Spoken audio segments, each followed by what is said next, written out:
మనతో పాటు కంటిన్యూ అవుతున్న వైఎస్ఆర్సీపీ నాయకుడు రవిచంద్రారెడ్డి గారు కూడా మనతో పాటు ఉన్నారు. ఉదయం నుంచి మనతో పాటు కంటిన్యూ అవుతున్నారు. చాలా కాన్ఫిడెంట్గా ఉన్నప్పటికీ కూడా ఆయన కాన్ఫిడెన్స్ ఎక్కడ నిజం కానటువంటి పరిస్థితి. ఈరోజు ఇంత దారుణమైనటువంటి ప్రభావం, ఇంత దారుణమైనటువంటి ఓటమి వైసీపీ అసలు ఎక్స్పెక్ట్ చేసిందా? ఇప్పుడు ఈ దశలో ఏం చెప్తారు రవిచంద్రారెడ్డి గారు? సార్ ఒక్కటే మాట చెప్పు, ఖచ్చితంగా కూడా ఆంధ్రప్రదేశ్ ప్రజలు ఇచ్చిన తీర్పు ఏదైతుందో ప్రస్తుతానికి దాన్ని ఆమోదిస్తూనే మేము సమీక్షించుకోవాల్సిన అవసరం ఖచ్చితంగా ఉంది. గెలిచిన వారికి శుభాకాంక్షలు, ఓడిపోయిన వాళ్ళందరికీ నాతో సహా మేము కూడా ఓడిపోయాం కాబట్టి మా అందరం కూడా తిరిగి ఏ విధంగా ఫైట్ బ్యాక్ చేయాలి, రాష్ట్రంలో అసలు ఏం చేసాం, ఎక్కడెక్కడ తప్పటడుగులు పడ్డాయి, నిజంగా ప్రజలకి మేలు చేసి నిజంగా పూర్తిగా మేనిఫెస్టో దాదాపుగా 99% ఇంప్లిమెంట్ చేసి మరి మధ్యదళారులు లేకుండా, జన్మభూమి కమిటీలు లేకుండా, అరాచకాలు లేకుండా వాలంటీర్ల ద్వారా ప్రభుత్వాన్ని ప్రతి గడపకు పరిచయం చేసి ప్రతి గ్రామాన ప్రతి వార్డులో గ్రామ సచివాలయాలు ఏర్పాటు చేసి మీ పార్టీ కార్యకర్తల్ని నాయకుల్ని మంత్రుల్ని ఎమ్మెల్యేని కాకుండా వాలంటీర్ల మీద ఎక్కువ ఆధారపడడం ఇక్కడే సమీక్ష చేసుకోవాల్సిన అవసరం ఉంది సార్. ఖచ్చితంగా ఆ కోణంలో నష్టం జరిగిందని మేము భావిస్తున్నాం. వాలంటీర్లు ఓడిపోయిన వాళ్ళలో ఇచ్చినప్పటికీ ఒకళ్ళు కాదు, సీనియర్ మోస్ట్ లీడర్లు అందరూ పోయారు.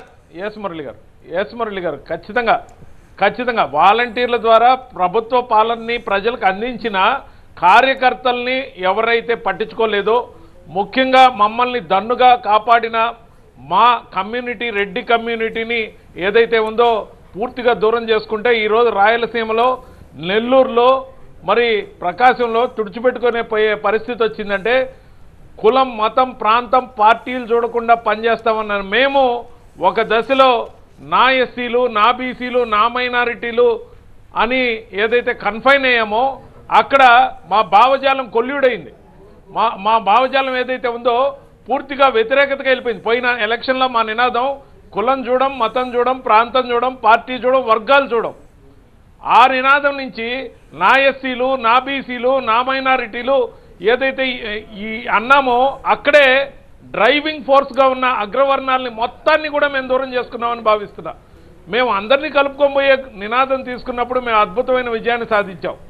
చాలా లోటుపాట్లు ఉన్నాయి. 50% ఓటింగ్ ఉన్నటువంటి మీరు రవిచంద్రారెడ్డి గారు, 50% ఓటింగ్ ఉన్నటువంటి మీరు గతంలో టీడీపీ వచ్చిన 30% ఇప్పుడు పడిపోయి చివరికి 15 స్థానాలకి 39 స్థానానికి పడిపోయి ఇప్పుడు కేవలం 15 స్థానాలకి కన్ఫైన్ కావాల్సిన పరిస్థితి వచ్చింది. పర్సెంటేజ్ ఆఫ్ ఓట్ కూడా ఊహ్యంగా పడిపోయింది కదా. కాదు మురళి గారు, అనేక నిజాలు చెప్పాలి కానీ సమీక్షించుకోక ముందు అన్ని ఓపెన్ అవ్వకూడదు కాబట్టి చాలా బాధలో ఉన్నాం. కాబట్టి ఒకటి మాత్రం నిజం, కమ్మ సామాజిక వర్గం ఏదైతే తెలుగుదేశం పార్టీని ఇనానిమస్ గా సపోర్ట్ చేసి ఓన్ చేసుకుందో అదే విధంగా రెడ్డి సామాజిక వర్గం మొదటి నుంచి కూడా వైఎస్ఆర్ సిపికి వెన్నెముకలాగా ఉండింది.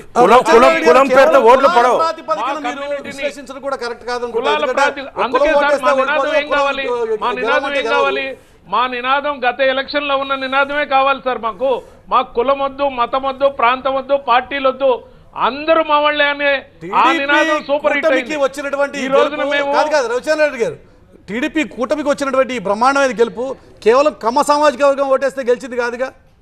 ప్రజానికి అందరూ ఇంటోటో మీ వద్దు వాళ్ళు కావాలనుకున్నారు కాబట్టి కదా. కాదు సార్, ముచ్చింతల్లోని స్టాచ్యూ ఆఫ్ ఈక్వాలిటీ ఆధ్యాత్మిక కేంద్రంలో Ilaiyaraaja live in concert. Samatha Ilayaragam June 8 సాయంత్రం 6 గంటల నుంచి. Book your tickets on book my show.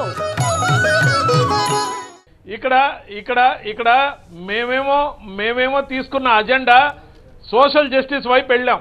ఇది తప్పని నేను అనను, కానీ సమీక్షించుకోవాల్సిన అవసరం ఉంది. సోషల్ జస్టిస్ లో ఈ వర్గాలందరినీ కూడా పైకి తీసుకురావాలనుకున్నాను.